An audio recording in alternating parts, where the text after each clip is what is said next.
Happy Independence Day.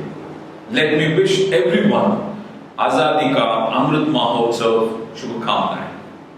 This is a great honor for us as we celebrate 75 years of independence. And we are very certain that India progressed, developed and makes a huge progress as it moves on and on. Well, on this auspicious day, I proudly say that I am an Indian because Mera Bharat Mahan. And as proud Indians, we also have the responsibility to respect and uphold the country's integrity as well as the nationalism of our country. Many students ask me, why should we be proud Indians? Well, I have few things that I can share with you how India has contributed extensively to the whole world, right from the civilization to the present modern India. Well, the first thing that comes to my mind is India is brimming with talent, with creativity. A lot of people around the world, including the top CEOs of the world, are Indians, and we should feel proud. Well, let's go back to the ages. From time immemorial, we know that Chaturanga, which is called as chess in the present modern world, is introduced by Indians. That's a great contribution in terms of game, an intellectual game which is introduced by India. The second thing that India contributed also is, as the excavations at the Indus Valley civilization revealed, that they were adorned buttons. They used buttons which were in the shape of different mathematical shapes, and then they were adorned with precious stones. Those buttons also had holes in the middle so that they could be tied to the shirts or whatever they wore during those days. The other contribution India has given to the whole world is the first university of the world, that is Takshashila University. It was established as early as 700 BC. And if you read the books and the stories of Huan Sang, who is a Chinese traveler to India, in one of his books, he writes that it had 300 lecture halls, laboratories, and a vast library, as well an observatory tower for the astronomical research. And he also narrates that there were 10,000 students and more than 200 professors in the university. That's indeed a great contribution from India, even from times memorial.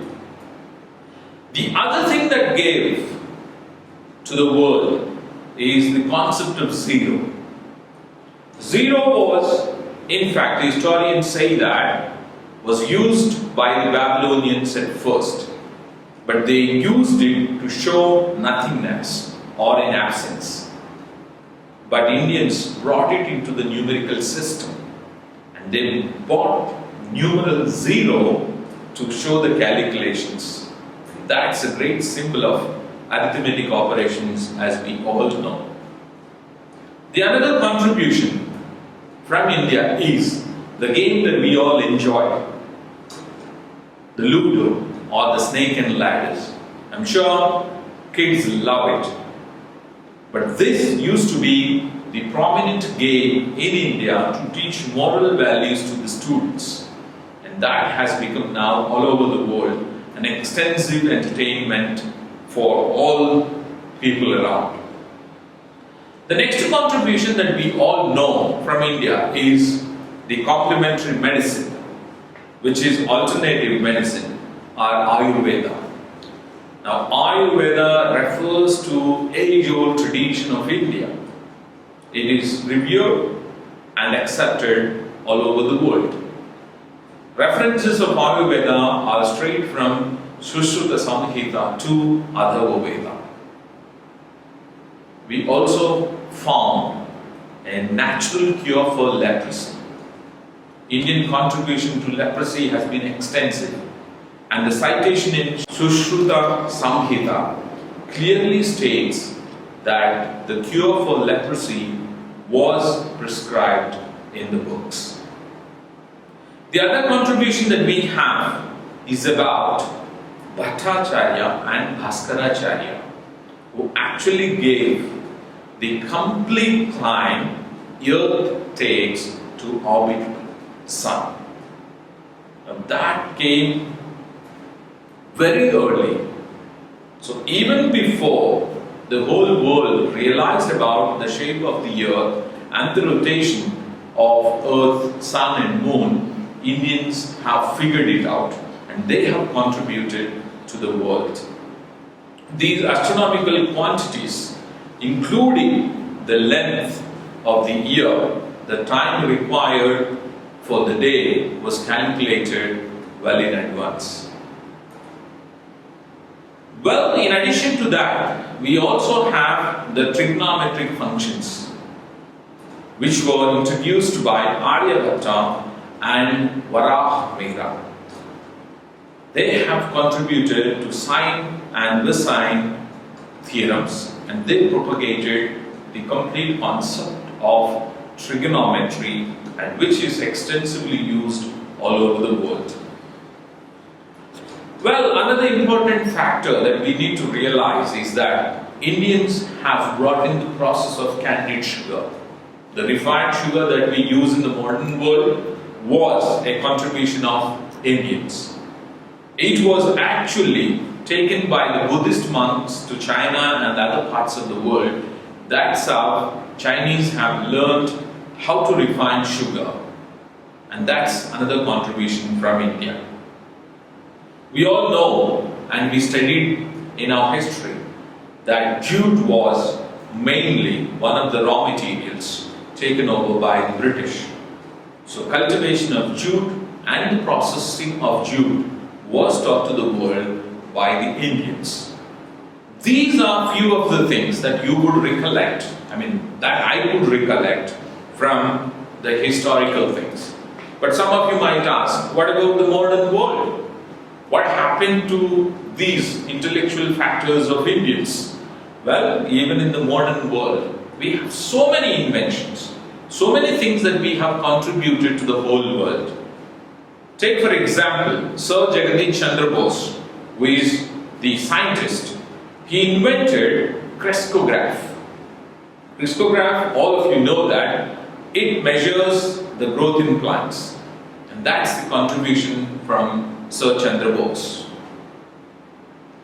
In the modern world, we use USBs for everything. And that's again another invention from the Indian, Ajay Bhatt. He is the one who figured it out, who invented, and he also brought in the accelerated graphics board as well as the platform power management. These are his contributions, being a computer architect.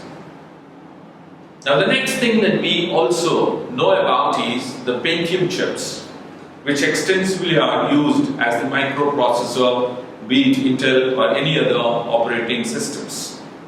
Now this is again invented by Vinod Dham, who is also called as the father of Pentium chips.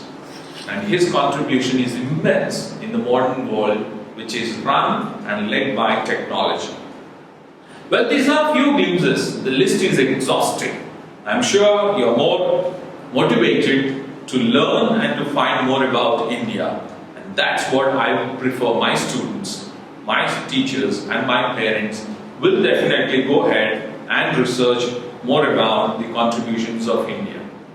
Now, as we move progress, the revolution that is taking place today is the connectivity, because this world is more of connections. From highways to the rural roads, India has progressed, and these have been our major milestones right from independence. We are also strengthening, or rather we strengthen, our railway network, train system, air traffic, and air connectivity is easy from India now to any part of the world.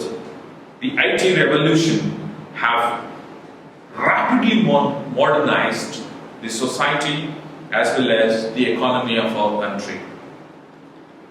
We also should understand that the foreign policy of India has given a lot of connections to other international countries. And we prove today that we are more independent, more strong, and more self-confident than ever before. I'm sure that the project on river connectivity also be successful, and that's the next connectivity revolution that all of us will experience. Well, as we celebrate the 75 years of independence, the need of the hour is the connectivity of heads and minds of 1.3 billion Indians. We need to be connected in our thoughts, in our beliefs, in our values, and in our integrity. No nation can hold on without being connected. We need to have the unity of minds. We need to have the unity of purpose. We need to be united in action. And if we are united in action, we can demonstrate in every sphere of our national life. We have to strengthen the spirit of nationalism and make it an inspiring and motivating force to drive all our endeavors. Today, I take pleasure in extending my warm wishes to every one of you on this auspicious day. I do pay homage and my tribute, my respect to all the freedom fighters who sacrificed their lives for the freedom that we enjoy today. I also value and respect all the national leaders who paved the way forward for all of us. And as the young generation that's going to take over this country into the next 100-year celebrations, we need to have a strong faith in us that we are the intelligentsia of the world. As our forefathers have contributed to the world, we also can contribute, and we need to be more committed to develop our nation, our pride, and our country. Jai Hind.